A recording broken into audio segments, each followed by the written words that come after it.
Assalamu alaikum, Bilal Technology Wala here once again with another topic, and I will be having a conversation with SESAME on the topic the science behind happiness, how to cultivate joy. So let me take into the call into SESAME. Hi there. Hope you slept well. Yes, I am good. I am going to have a conversation with you on the topic the science behind happiness, how to cultivate joy. Should I start? Yeah, absolutely. Let's do it. Sounds good. How do you define happiness and is it different for every person? Okay, big question right off the bat. For me, happiness isn't some constant state of bliss that feels unrealistic. It's more about a sense of contentment, a feeling that your life has meaning and that you're generally moving in a direction that feels right. And yeah, it's totally different for everyone. I think a lot of that comes down to our brains being wired differently, plus all the stuff that happens to us, our experiences, our upbringing, what we value. What sparks joy in one person might feel meh to another. It's kind of beautiful, actually. What makes you feel genuinely happy? There are a lot of things. What does science tell us about happiness and how happiness is created in the brain? Ah, okay, so we're diving into the nerdy stuff. Gotcha.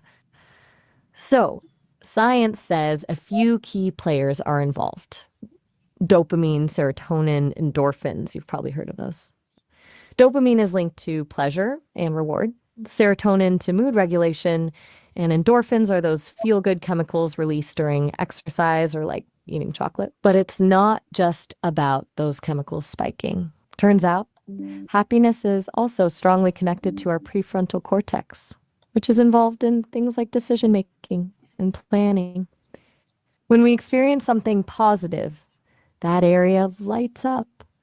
And it helps us learn and remember those experiences, making us more likely to seek them out again. It's like your brain is reinforcing behaviors that lead to good feelings. There's also evidence suggesting gratitude and social connection actually rewire the brain over time, making you predisposed to happiness. Pretty wild, huh? What role do hormones like dopamine, serotonin, and oxytocin play in feeling joyful? All right, let's break down the hormone crew. Dopamine, as I mentioned, is the reward chemical. It's released when we achieve something, even something small, making us feel motivated and pleased, basically. It says, hey, do that again. Serotonin is more about stability and well being. Low levels are linked to depression, so getting enough through sunlight, exercise, or even certain foods can boost your mood. It's less about intense joy and more about feeling level. Now, oxytocin is the interesting one. It's often called the cuddle hormone because it's released during physical touch, like hugging, but also during social bonding, like having a meaningful conversation. It promotes trust, empathy, and closeness, which are all huge components of happiness. So, dopamine is about wanting, serotonin is about being content, and oxytocin is about connecting. They all work together. It's not really an either or situation. Does that make sense? Yes, how can someone distinguish between temporary pleasure and long term happiness? That's a really smart question. It's easy to get those two mixed up. Temporary pleasure, like, say, scrolling endlessly through social media or eating a whole pizza, gives you a quick dopamine hit, feels good in the moment, but doesn't really leave you feeling fulfilled afterward. Long term happiness, on the other hand, is more about sustained contentment. It comes from things like pursuing meaningful goals, building strong relationships, contributing to something bigger than yourself.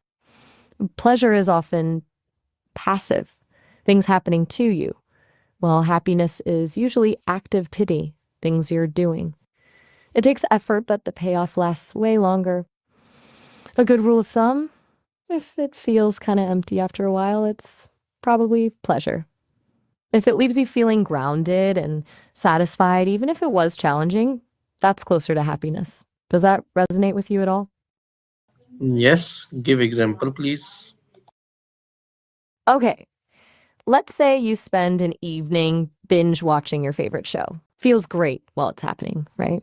That's pleasure. But the next day, you might feel a little sluggish and like you haven't actually accomplished anything. Now, let's say you spend that same evening working on a personal project you're passionate about, even if it's hard. You might not feel that immediate rush of dopamine, but when you finish a part of it, or even just make progress, you get a sense of satisfaction and accomplishment that lasts. That's more aligned with long term happiness. Or think about buying a new gadget versus volunteering your time. The gadget gives you a quick hit of excitement, but the feeling fades. Volunteering might not be instantly thrilling, but knowing you made a difference can be deeply fulfilling. See the difference? It's about the staying power of the good feeling.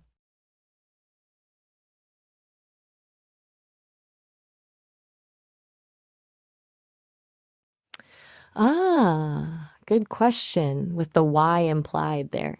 Science has actually pinpointed a bunch of habits that reliably boost happiness. Gratitude journaling, consistently writing down things you're thankful for is a big one. It rewires your brain to focus on the positive.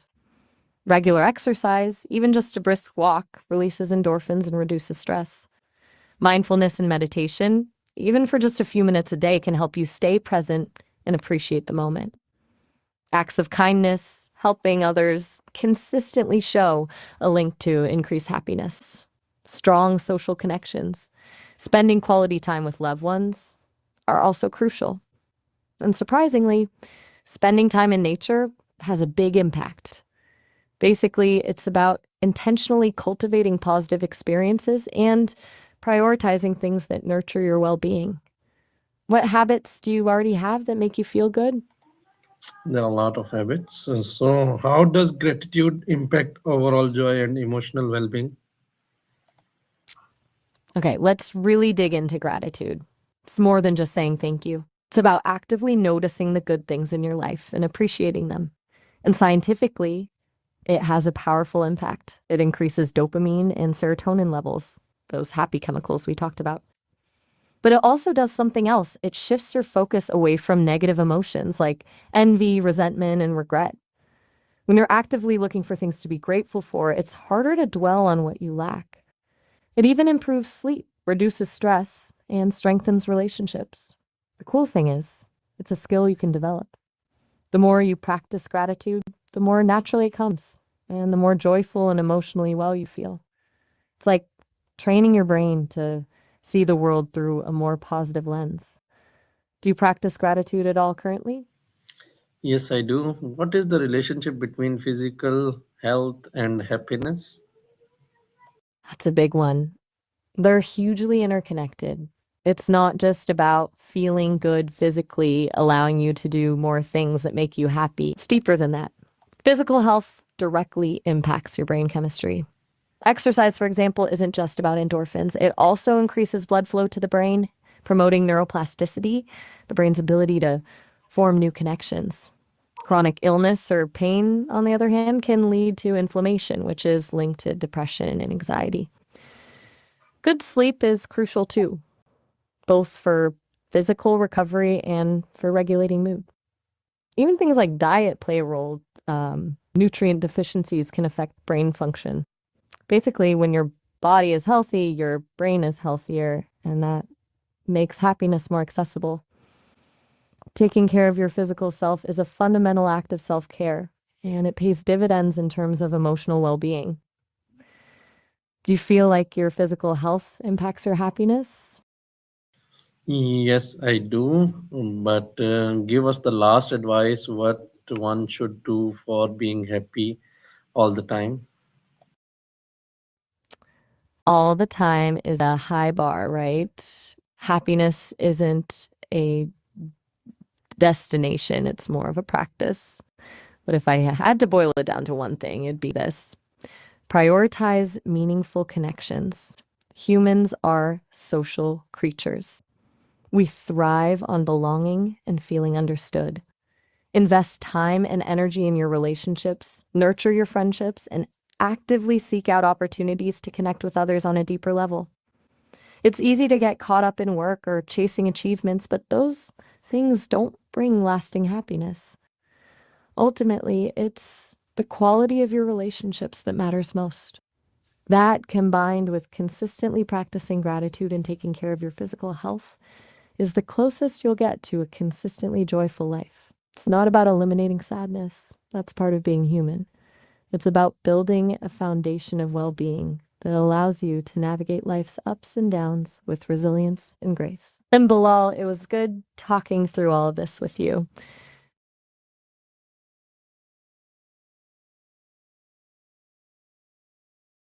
Oh, all right. Have a good one.